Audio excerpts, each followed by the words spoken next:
Hey everybody. A Browning High Power was designed by John Moses Browning and Dodoni Sayev. The design of this probably started in early 1900s. The idea was that Browning tried to submit some designs for the French military trials, and the French, and he was in the US, and Sayev was in Belgium, and so they were sending designs back and forth, and the French was sending them back and forth, make it shorter, make it thinner, make it lighter. Anyway, and in the end, the French didn't go with us. They did their own thing, and then this design was then ultimately commercialized in 1935. This is a T-series.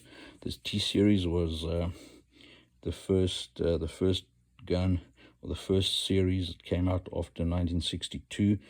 And that was the first one that came out with the external extractor. Prior to that, the extractor was inside, like in 1911. This one's got this sight modification done to it. So it's something, was the thing in the 1970s and 80s to do that. It's a Smith & Wesson sight. Very good milling there. It's got an extended safety.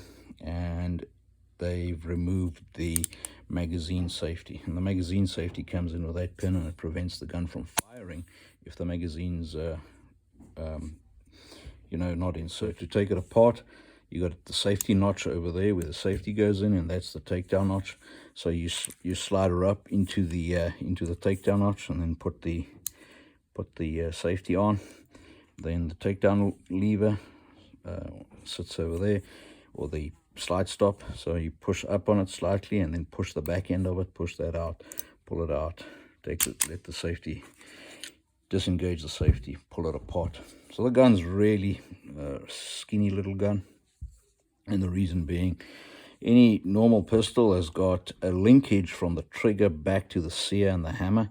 This does not have that, so I can pull the trigger, nothing happens. All you'll see is that little arm pivoting up, and that little arm that pivots up interacts on that rocker there, so it pushes up on that rocker, and the rocker comes down that side, and then that interacts with the sear right there.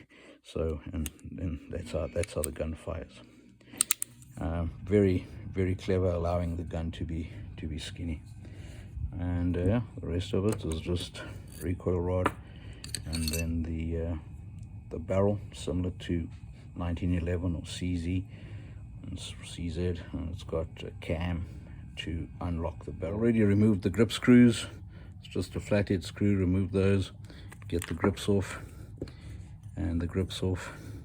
So there's the basic pistol. So to break this down, pull back on the hammer. There's a pin right over there, and that pin can't come out because the slide rail runs that side and that side, so it traps that pin. It's not a roll pin, it's just a loose fitting pin. So push that pin through completely, through out the other end. There it is. And then you got the punch holding it all together. Put your finger over the sear and pull back, because the spring's going to let the sear shoot out, and the hammer comes forward, and the sear is over there. And with the sear out, this is the ejector. With the sear pin out, the ejector can swivel down, and with the ejector swiveling down, the safety can now be pulled out. So pull the safety out, pull the ejector out, take the hammer forward, and pull the hammer out. So there's the hammer with the hammer strut and the hammer spring. I'm going to replace this with the new parts. This is the sear spring. So the sear spring sits in there. That interacts like that. So that's the sear spring. It also acts as the mag brake. Sits, to keep the mag from running into the hammer strut. There's one pin there and one spring there that operates the trigger. You push that out, and the old trigger falls out.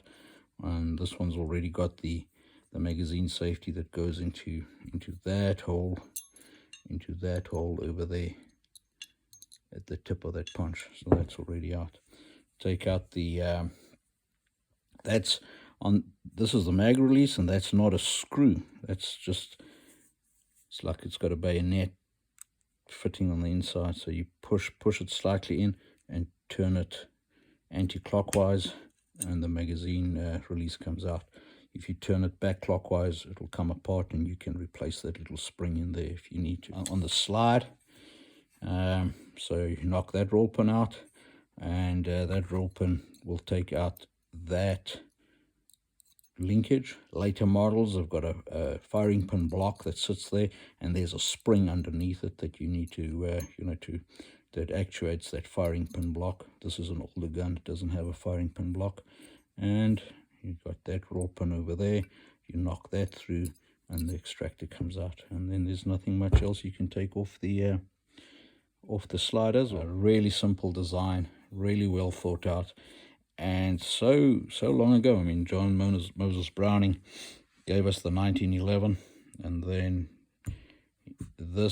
he didn't finalize this design. Remember, he died, I'm not sure, 1928 or somewhere. He died way before this design was finalized. Sayev finished it. Stay safe, we talk again.